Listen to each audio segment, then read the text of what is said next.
말씀은 로마서 제8장 1절로부터 14절까지입니다. 제가 13절까지 봉독해드리고 14절은 다 함께 합독입니다.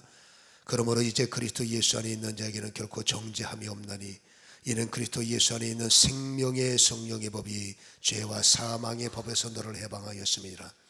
육신이 율법으로 말미암아 연약하여 할 수 없는 그것을 하나님은 하시나니 그 죄로 말미암아 자기의 아들들을 죄 있는 육신의 모양으로 보내어 육신의 죄를 정하사 육신을 따르지 않고 그 영을 따라 행하는 우리에게 율법의 요구가 이루어지게 하려 하심이니라.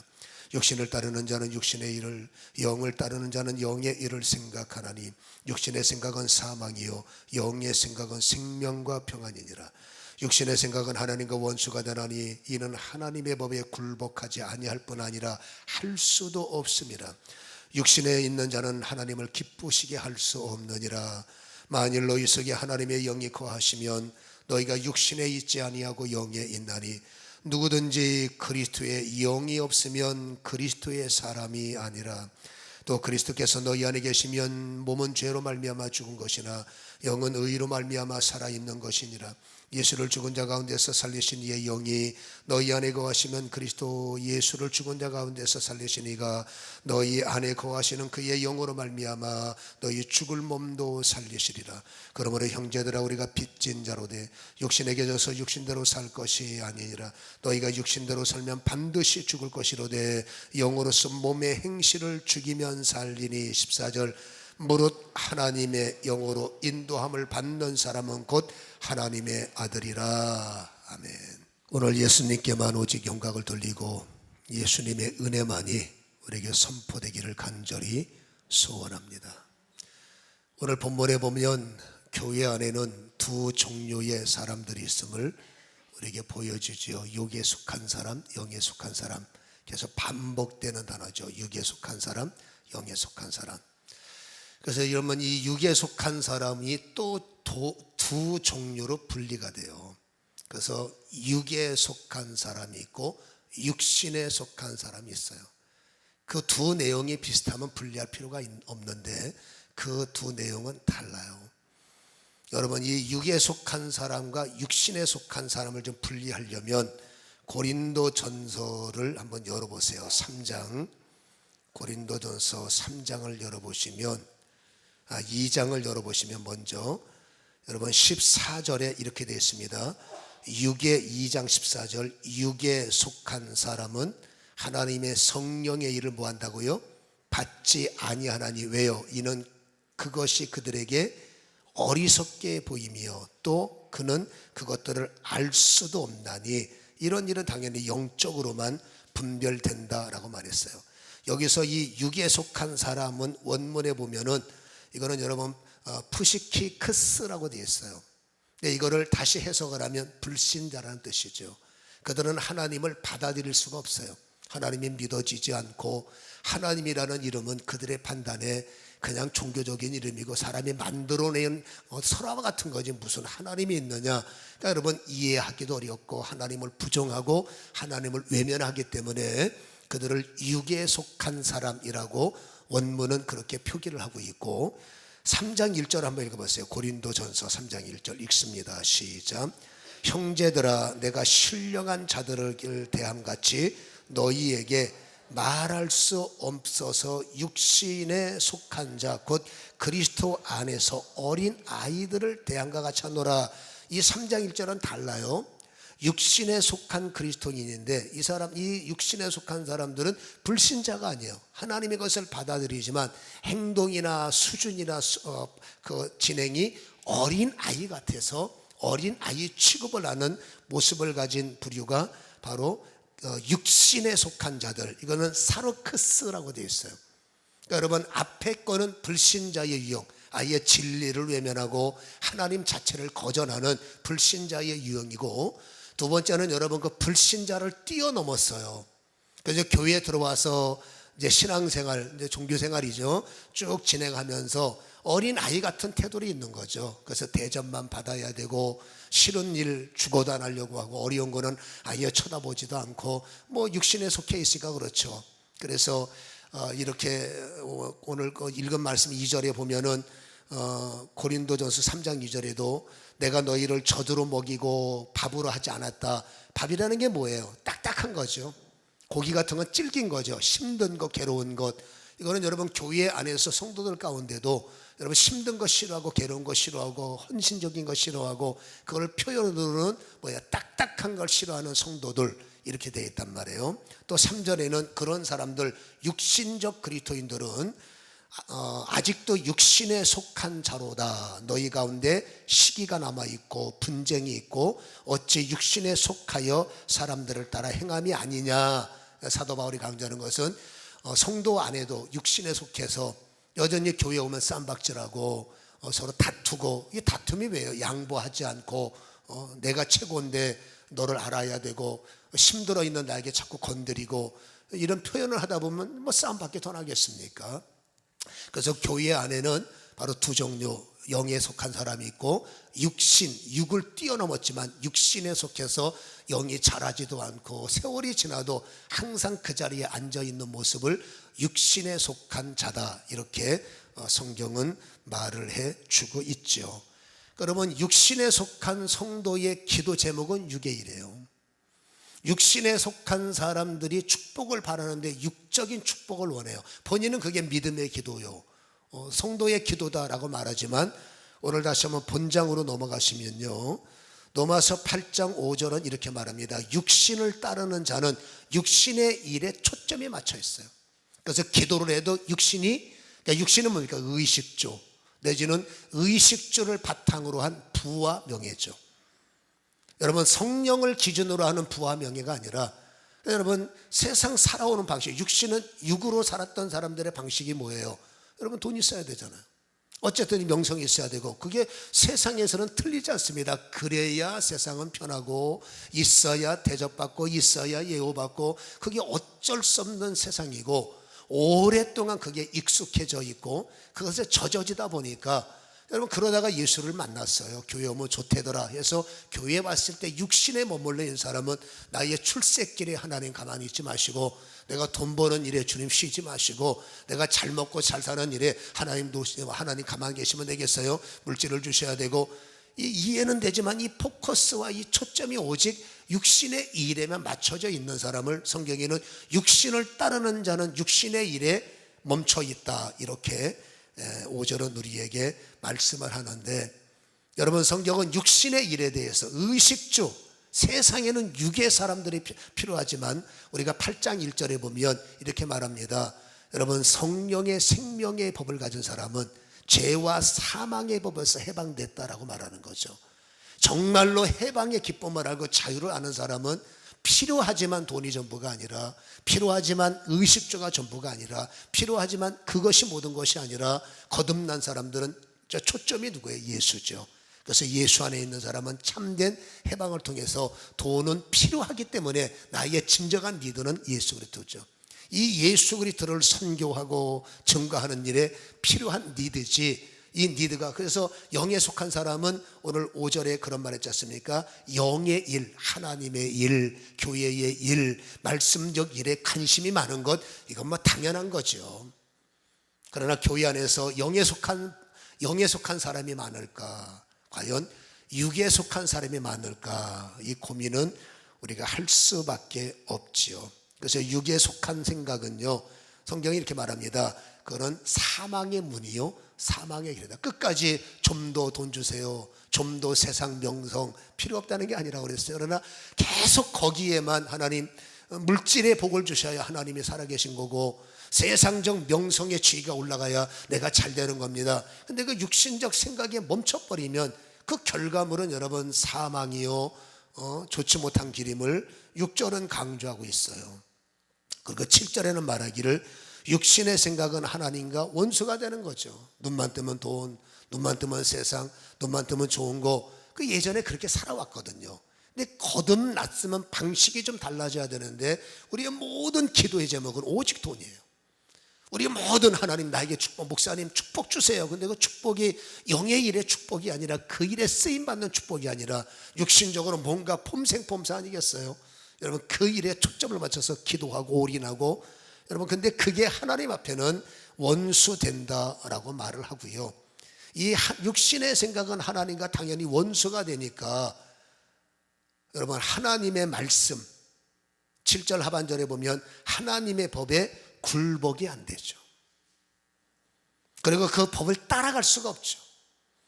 내가 세상에서 성공을 하려면 하나님이 내게 복을 주셔서 내가 머리가 돼야 되고, 그때까지는 어쩔 수 없지 않습니까? 사람하고 잘 지내야 되고, 내가 살아온 익숙한 방식을 끊는다는 게 얼마나 불안해요.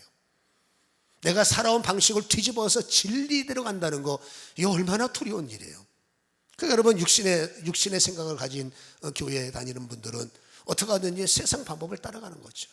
그래서 여러분 하던 거 해야 되고, 말씀이 안 돼 해도 그거는 그냥 말씀인 거고, 세상 나가면 해도 돼. 그러니까 하나님의 법에 굴복을 안 해요. 아니 할 마음도 없고 하면 큰일 나는 거죠. 어떻게 말씀대로 살아가? 어떻게 말씀대로 살아가요? 어떻게 꼬박꼬박 주의를 지키고, 여러분 세상에서 대접하려면 수많은 사람들과 관계를 맺어야 되는데 어떻게 예수쟁이 말씀처럼 이거 안 돼, 저거 안 돼, 그거 안 돼, 그럼 나보고 어떡하라는 얘기야. 이게 육신 생각이 습관이 되신 분들은 어쩔 수 없는 거예요. 그러니까 그런 생각으로 딱 멈춰져 있는 사람은 에이 그래도 주일날 출근은 해야지, 에이 그래도 세상 살아가는 법을 무시할 수는 없지, 에이 그래도 그렇게 하면 안 돼, 나중에 주의 법은 나중이고 지금은 아직 아니야. 이 결정을 내가 하는 거예요. 여러분 믿음은 결정권이 하나님에게 옮겨지는 건데 그게 거듭남인데, 여전히 여러분 내 생각에 사로잡혀 있는 분들은 여러분 하나님을 내 생각대로만 가둬놓고, 하나님이 그냥 이 안에 계시고 이 안에서 합시다, 아직 갈 일은 먼데, 이렇게 내가 하나님의 법에 굴복당하지 않고 그 다음에 그 법을 따라가지도 않는 것, 그러니 당연히 8절에 육신에 있는 자들은 하나님을 기뻐할 수가 없다라는 말씀이 당연히 이루어질 수가 없죠. 하나님이 나를 기뻐하셔야 뭔가 과정이 열려지는데, 여러분 하나님과 원수되는 생각에 올인해 있고, 하나님이 여러분 별로 유쾌하게 생각하지 않는 거 응답 안 된다고 여러분 그렇게 난리를 치니 하나님이 얼마나 마음이 슬프시겠어요. 우리는 하나님의 기쁨이 돼야 되고, 성도는 그렇잖아요. 하나님이 기쁨이 되고, 하나님이 기뻐할 때 우리의 삶 속에 여러분 형통과 즐거움이 열리는 것이 아니겠느냐라는 것이죠. 그래서 여러분 하나님을, 육신의 일은 결코 하나님의 마음을 움직일 수가 없는, 어찌 보면 그 자리에 멈춰 있기 때문에 영적 미숙하다라고 할 수가 있어요. 여러분 말씀대로 성숙하면 영적인 성숙하고, 여러분 자녀가 성숙해야 유산도 물려주고, 자녀가 성숙해서 역할을 잘해야 믿을만하고 듬직하면 여러분 이제 네가 유산을 상속받을 때가 됐구나, 이게 계약이 체결되는데, 여전히 생각이 미숙아의 모습이 있을 때 여러분 하나님의 유산이 과연 미숙아에게 얼마큼 나타날까, 이건 우리의 고민일 수밖에 없다 그 말이죠. 그래서 과연 나는 육에 속한 사람인가, 과연 나는 영에 속한 사람인가, 이거를 측량을 해봐야 되는데, 우리의 측량법은 오직 성경이에요. 오늘 성경에 육에 속한 사람의 모습을 이렇게 우리에게 소개했고, 두 번째로 영에 속한 사람을 소개한단 말이에요. 여러분 그리스도인은 육에 속한 사람이 아니에요. 그리스도인은 당연히 영에 속한 사람인데, 이 영에 속한 사람들 그리스도의 특징이 있습니다. 바로 우리가 읽은 성경 구절에 그리스도인은 이렇게 말하죠. 만일이라는 것이 뭐예요? 그리스도인이면 너희 속에 하나님의 영이 거하시죠. 여러분 성도는, 그리스도인은 우리 속에 하나님의 영이 거주하시는 거예요. 여러분 하나님의 성령이 거주하시면 당연히 육체를 밀어내죠. 육신의 생각들, 하나님과 원수가 되는 것, 세상적인 것도 필요 없다는 게 아니라 옵션이니까 그걸 여러분 이렇게 옆으로 밀어내시고 하나님이 가장 좋은 것을 중심에 놓으시는데, 아무튼 하나님의 영이 내 안에 거하면 육신적 소유가 약해지는 거예요. 없어지는 게 아니라 가치가 바뀌다 보니까 약해지고요, 육신에 있지 아니하고 영에 있죠. 영적인 것, 우리는 영적 그러면 육에 속한 사람들은 뭔 영적 머리 아플 수밖에 없는 거예요. 영에 속한 사람들의 특징이 뭐예요? 영에 있나니 누구든지 읽어봅니다. 로마서 8장 9절 하반절, 누구든지, 시작. 누구든지 그리스도의 영이 없으면 그리스도의 사람이 아니다 라고 말해요. 여러분 그리스도인의 특징은 교회 다니는 사람이 아닙니다. 그리스도인의 특징은 여러분 성경을 읽는 사람이 아닙니다. 찬양을 부른다고 예배를 드린다고 다 그리스도인이 아니에요. 얼마든지 육신에 속한 사람들도 성경 읽을 줄 알고 봉사할 줄 알고 육신의 심 갖고도 얼마든지 가능하기 때문에 성경이 말하는 그리스도인이란 그리스도의 영이 있어야 그리스도의 사람이라고 말을 하고 그리스도의 영이 우리 안에 거하셔야 우리가 합독했던 14절 무릇 하나님의 영으로 인도함을 받는 사람만이 곧 하나님의 아들이라 직역을 하면 그리스도의 영의 인도를 받는 사람들만이 하나님의 아들이요. 여러분 하나님의 아들들은 당연히 천국에 소속된 자들이요. 여러분 물과 불로 거듭나면 하나님의 나라를 소유할 수 있고 하나님의 나라를 볼 수 있고 하나님의 나라에 들어갈 수 있다. 그게 뭐예요? 소속됐기 때문에 기업을 드린다는 거죠. 그래서 여러분 영에 속한 자들의 특징은 그 안에 성령의 인침이 있고 성령의 이끌림대로 따라가게 하는 거죠. 그 성령에 의해서 신앙이 양심이 믿음이 언어가 기도가 수준이 자라나는 거예요. 늘 그곳에 있는 게 아닙니다. 미숙아는 그 자리에 있어요. 10년 전이든 20년 전이든 그 상태 그 모습이에요. 그러나 여러분 성경이 말하는 성령의 사람 성령의 인도를 받는 사람은 성령님은 자라게 하십니다. 여러분 영이 자라고 믿음이 자라고 기도가 자라고 뭔가가 많이 자라는 거죠.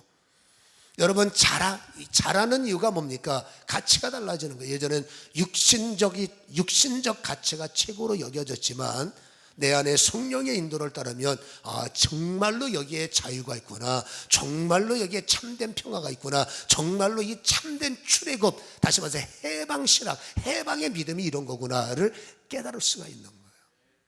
거기에 참된 기쁨이 있는 거죠.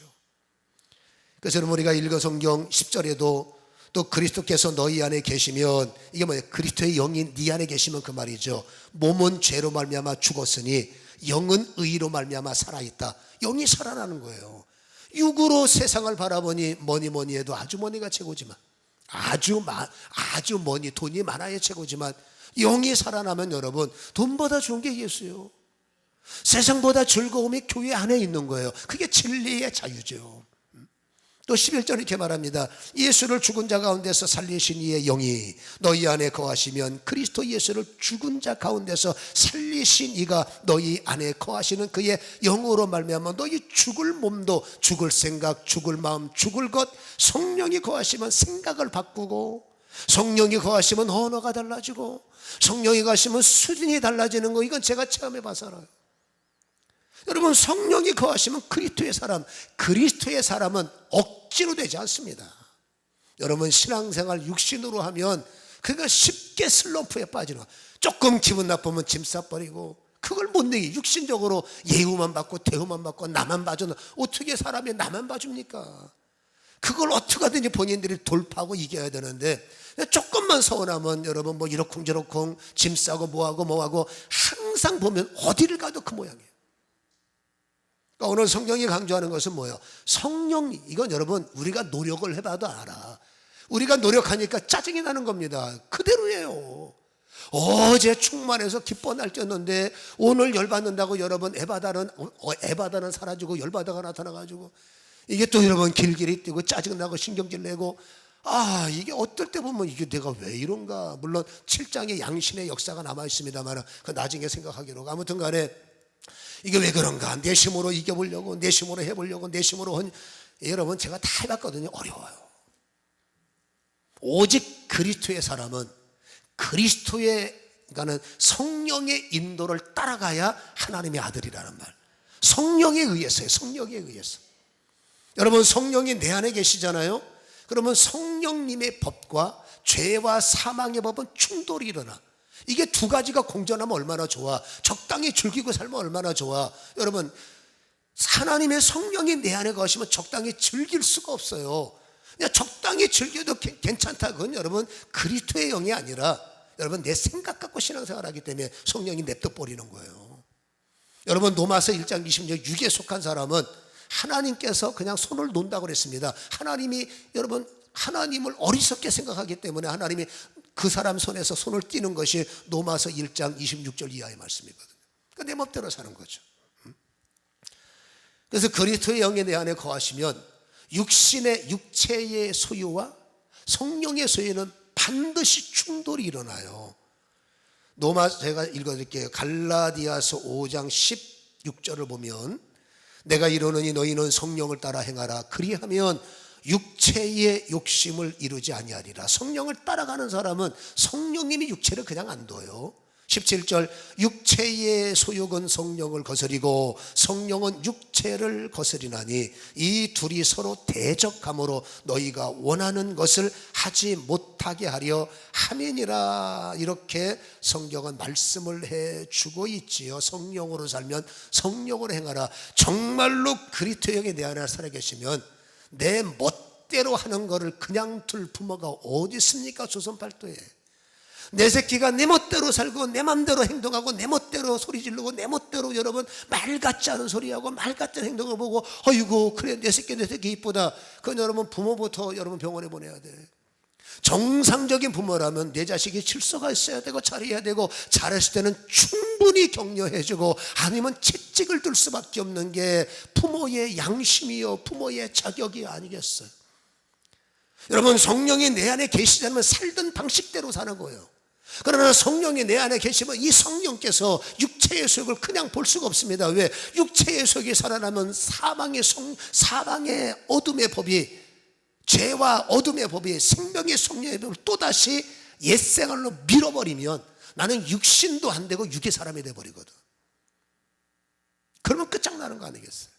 그러니 성령은 나를 사랑하시니 어떻게든지 대적해서 너 그대로 가면 안 된다, 너 그대로 살면 안 된다, 가는 곳마다 그런 설교 듣게 하시고 가는 곳마다 그렇게 마음의 가책을 받게 하시고 아니 왜 가는 곳마다 자꾸만 이런 얘기하는 거야. 성령께서 나를 사랑하기 계시기 때문에 가는 곳마다 그 사람의 입을 그 환경 그 조건을 그게 성령의 사랑이에요. 그래서 여러분 성령님은 대적하기 때문에 끝없이 내 안에 충돌을 일으키시고 여러분 이 충돌을 일으키시는 것을 통해서 제동장치를 내 안에 두시는 거죠. 그래서 여러분 12절에 뭐라고 말합니까? 육신대로 살면 본문 8장 12절에 보면 육신대로 살면 죽는다 그래요. 이게 육신의 죽음이 아니라 마음이 죽고 영이 죽고 특별히 기업이 죽어요. 우리가 여러분 영이 살려면 어떻게 합니까? 영으로서 네 육신의 행실을 칠하는 거예요. 이 칠하는 게 뭡니까? 브레이크를 밟으라는 거예요. 그래서 하나님의 사람들, 그리스도의 사람들은 한꺼번에 천사는 되지 못하지만 그래도 여러분 그것 때문에 가책을 느끼고 그것 때문에 고민하죠. 언젠가는 내가 이거 빨리 끊어야 되는데, 내가 이거 빨리 벗어야 되는데 아무 생각이 없으면 육에 속한 성도요. 근데 육에 속한 사람은 성도가 아니요. 여러분 육신에 생각이 있는 사람은 늘 내가 이러면 안 돼 그러면서 뭐 세상이 그런 거 어떡하겠어 늘 고민 속에 전전하죠.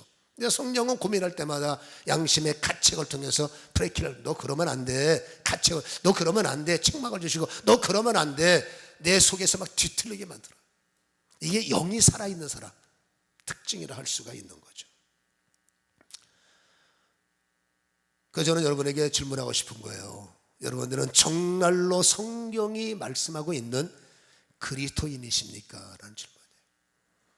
정말로 성령님에 의해서 통제가 되고 있고 성령님에 의해서 가장 선하고 좋은 것들이 열려가고 있습니까? 라는 질문을 여러분에게 드릴 수밖에 없어요. 왜 내 안에 제동장치가 망가졌는가? 왜 제동장치가 없느냐? 내 맘대로 살아도 가책이 없느냐? 후회만 할 뿐이지. 여러분 그 이유는 간단합니다. 우리는 성령 세례가 약해요. 여러분 이 성령 세례에 대해서 저는 한 3주 4주를 같이 계속 여러분하고 나누려고 그래요. 이 성령 세례가 이루어져야 우리가 여러분 많은 것을 분별할 수 있겠구나를 깨달았기 때문에 결국 우리가 제동장치가 무너진 것은 성령 세례가 없기 때문이에요. 여러분 사도 바울이 사도행전 19장 2절에서 아볼로파 제자들에게, 아볼로는 여러분 말씀으로 구원받아야 돼, 은혜로 구원받아 강조하지만 성령을 모르는 게 아볼로예요. 나중에는 깨달아 여러분 성령의 사람이 됐습니다만은 여러분 그 아볼로 제자들에게 이렇게 묻습니다. 너희가 믿을 때 성령을 받았냐? 이게 사도행전 19장 2절에 바울이 믿었다는 제자들에게 첫 번째 들이대는 말이 너 믿을 때 성령 받았어? 왜 그렇게 질문했을까요? 뭔가 석연치 않은 모습이 있으니까 그렇게 성령 받은 사람이 어떻게 저렇게 염려하고 살고, 성령 받은 사람이 어떻게 저렇게 너무 자유한 거 아니야, 육신적으로. 성령 받은 사람이 어떻게 절제가 없고, 어떻게 여러분 충성이 없고. 그러니까 사도 바울이 말, 당신 정말로 믿을 때 성령 받았어요? 라고 질문하는 거 아니겠어요? 그때 그들이 말합니다. 나는 금시초문입니다. 그러나 믿을 때 성령을 받아야 되는 이유가, 세례 요한이 여러분 이렇게 선포합니다. 나는 물로 너희들에게 세례를 주지만 내 뒤에 오시는 분은 물 세례를 주시는 분이 아니라 불과 성령으로 세례를 더하시리라, 그 말이에요. 물 세례가 필요 없다는 게 아니라 물 세례로만, 인간이 주는 물 세례 수천 번 받아도 안 되는겨. 여러분, 번제단에 죄 짓는 사람들이 수백 번 와서 잘못해서 양드리고 잘못해서 소드리고 잘못해서 피를 따도 돌이키고 나면 말짱도로 먹여요. 그러니까 인간의 세례는 한계가 있는 거예요. 그래서 나는 물론 너희에게 죄사함의 세례를 선포하지만 내 뒤에 오시는 분이 뭐 하시는 분이냐? 성령으로 불로 세례를 베푸시리라. 이걸 여러분 성령 세례라고 그래요. 근데 우리는 성령 세례를 언제부터 이상하게 받아들여서 마치 성령 세례는 뭐 성령 받으면 은사만 충만해지고 뭐 난리치고 이러고 저러고. 여러분, 그것도 필요해요. 여러분, 물 세례만 가지고는 안 돼. 여러분, 물 세례와 성령 세례가 하나가 되어서 우리는 두 세례가 동시적으로 우리에게 이루어져야 돼요. 여러분, 이 두 세례가 동시적으로 이루신 분이 바로 예수 그리스도예요. 누가복음 3장 21절에 예수님께서 때가 되매 광야로 나가셨고 세례 요한에게 세례를 받으셨어요. 세례를 받으시고 22절에 물에서 올라오시고 기도하실 때 하늘이 문이 열려 비둘기 같은 성령이 예수님 머리 위에 임하셨다라고 되어 있어요. 여러분, 물 세례는 무엇이고 성령 세례가 무엇일까요? 여러분, 물 세례는 시작을 의미하는 겁니다. 과거, 이제 나는 끝났어. 예수를 영접하여, 여러분, 육에 속한 사람의 세례는 의미가 없어요. 하나님을 부인하면서도 세례 받으니까 한번 받아봅시다. 여러분, 주님이 책임져야 하지만 육에 속한 사람의 세례는 형식적인 사람이죠. 적어도 여러분, 육신이 하나님을 인정하고 우리의 생각이 예수 그리스도를 어쨌든 인정해야 그게 세례가 인정되는 거지. 아무튼 여러분, 성령 그 물 세례는 과거의 나의 행동을 반성을 하고, 맞아요, 예수의 십자가, 예수가 나의 구주입니다, 인정을 해서 예수님을 모셔드릴 때 세례를 받는다는 것은, 세례는 씻음을 의미하기 때문에 세례는 그렇습니다. 씻음이기 때문에 나의 과거가 씻어지니 죄사함. 그리고 세례는 주님과 함께 동행이기 때문에 주님과 함께 새로운 출발을 하겠습니다 하고 선포하는 게 세례예요. 근데 여기서 끝나면 전문용어로 말짱 도루묵이요. 여러분, 세례를 받고 새롭게 시작하려면 시작할 용기가 있어야 되고 시작할 힘이 있어야 돼. 리모델링 갖고 폼이 안 나. 여러분, 적어도 잘못된 동네는 싹 밀어내고 그걸 갖다 재건축을 하죠. 재건축을 해야지. 여러분, 폼만 조금 바뀌어봤자 여러분 폼이 안 돼. 싹 밀어버려야 돼요. 그러니까 여러분, 싹 밀어서 새롭게 시작하려면 뭐가 필요하느냐? 세상은 이게 필요해. 우리는 뭐가 필요합니까? 이것도 필요하지만 용기가 필요해요. 개혁할 수 있는 용기, 새롭게 할 수 있는 용기, 오랜 습관을 내려놓는 용기가 필요한데, 이 용기는 여러분 세상에서 얻어지는 건 결코 아닙니다. 오직 성령이 힘이 되셔야 돼요. 성령이 용기가 되시고, 성령이 힘이 되시고, 성령이 시인해 주시고, 성령이 보증하시고, 성령이 인쳐주지 않으면 택도 없다고 말이죠. 그래서 우리는 성령 세례를 받아야 돼요. 성령 세례는 방언이 아닙니다. 그건 옵션에 불과한 거죠. 여러분, 성령을 받으면 환상해 보이네. 그건 임팩트예요. 그거는 좀 잘 믿게 하기 위한 임팩트.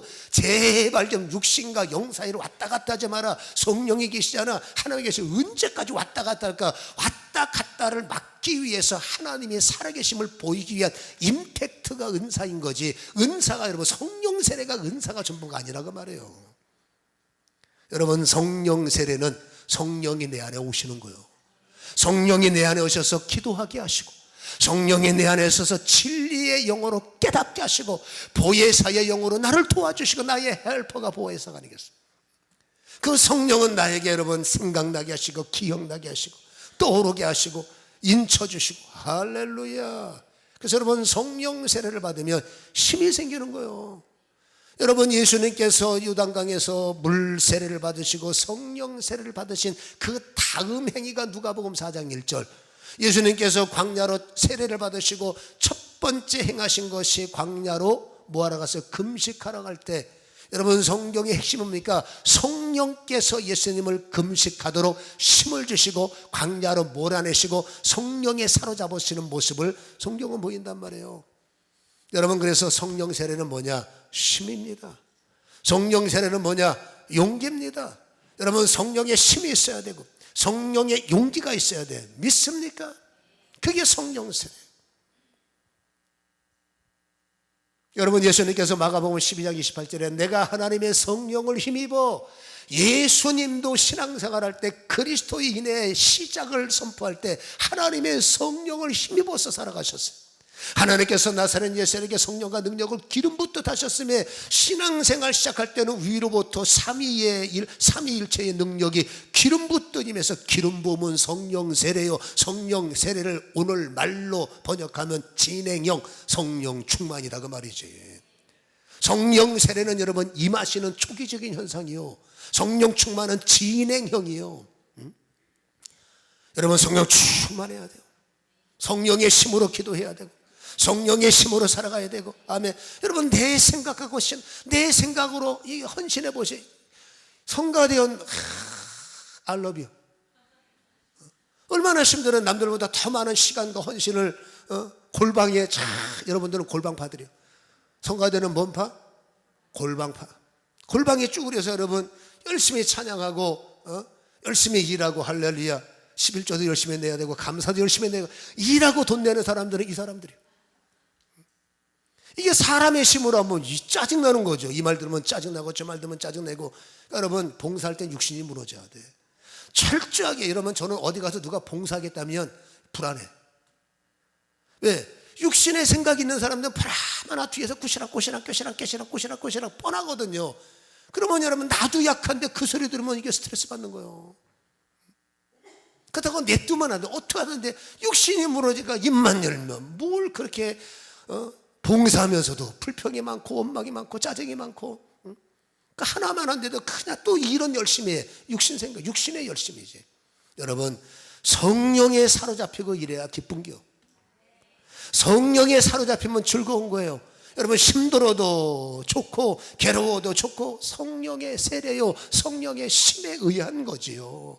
그러니까 우리는 여러분 성령 세례가 가장 중요한 거예요.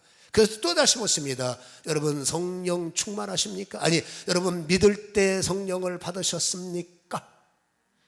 그 두 머리 올린겨. 받았으면 지금 성령 세례를 유지하고 계십니까? 한 사람도 대답 안 하네. 여러분 어떻게 성령 세례 받으셨어요? 여러분 성령 세례를 유지하고 계십니까? 여러분들은 성령으로 봉사하고 계십니까? 뻥치네. 정말로 그렇게 되기를 간절히 소원합니다. 분석하세요. 내가 지금 육에 속했나? 내가 옛날에요 날랐던 사람이요. 옛날에 다 왕십리 갔다 온 사람들이 그래. 옛날이 아니라 오늘 나옵니다. 지금. 여러분 지금 내가 성령의 사람이냐? 그 따져야죠. 여러분 어제 제가 방언받은 사람이요. 어제는 여러분 과거요. 여러분 눈 뜨면 성령 세례에 들어가야 돼. 오늘 하루 살면서 성령 세례를 받아야 돼요. 믿음의 사람은 그래야 죄와 사망의 법, 여러분 지긋지긋한 가난과 그 지긋지긋한 저주 끝까지 따라다니는데 그걸 인간의 생각으로 이겨먹으려니까 되겠냐고 말이에요. 그게 여러분 우리는 힘이 없으니까 구주가 필요한 거예요. 우리는 한계가 있어서 학벌 갖고 여러분 뭐 인생할 것 같으면 우리 교회 여러분 똑똑한 분들 되게 많습니다. 학벌 갖고는 안 돼요. 오직 성령 세례, 성령이 힘이시고 성령이 응답이시고 성령이 능력이시고 성령의 권능이시고, 성령님은 학벌 따지지 않고 연세 따지지 않고 지위 따지지 않고 상황 따지지 않으니 우리가 또 우리에겐 정말로 감사할 만한 기회가 있다는 것이죠. 그래서 우리는 교회 올 때마다 사모하셔야 됩니다. 사람을 보지 마시고 아버지 오늘도 예배에 집중해서 예배를 주관하시는 성령 세례가 내게 임하기를 원합니다. 성령의 불을 주시옵소서. 성령여 임재하시옵소서. 성령여 역사하시옵소서. 성령여 사로잡아 주시옵소서. 성령 충만이 내게 일어나기를 원합니다. 그래서 성령이 말하게 하심을 따라 입을 여는 스타트가 시작이 돼야 돼요. 저는 여러분 이번 주를 통해서 이 성령 세례가 몇 번이 나올지 모르겠으나 우리가 충분히 이해될 때까지 우리는 성령 세례에 대해서 한 달 가까이 계속 똑같은 주제를 가지고 다른 날개들을 한번 펼쳐보려고 그래요. 그래서 우리가 말씀의 날개를 달고 성령 세례라는 힘을 가지고 우리에게 허락된 아버지 인생을 좀 멋지게 여러분 천국을 날듯이 우리가 비상할 수 있는 이런 힘이 있었으면 좋겠습니다. 지금까지 힘들게 살아오신 것 여러분 어떻게 하겠습니까? 과거는 후회가 없는 것이니 우리가 지금까지 뭔가 잘 됐으면 성령이 역사하겠으나 그러지 않으면 내 생각이 앞선 것이 아닌가 판단하셔서 이제는 성령 세례를 깨닫고 주마다 성령 세례를 덧입어서 그 성령의 힘을 앞세워 전쟁하시고 성령의 힘을 의탁하여 싸우셔서 여러분 성령님이 승리하시고 성령님이 이루시는 이런 인생, 이런 신앙의 축복이 넘쳐나기를 주님의 이름으로 간절히 축원합니다. 그래야 우리는 신바람 나는 거죠. 아멘.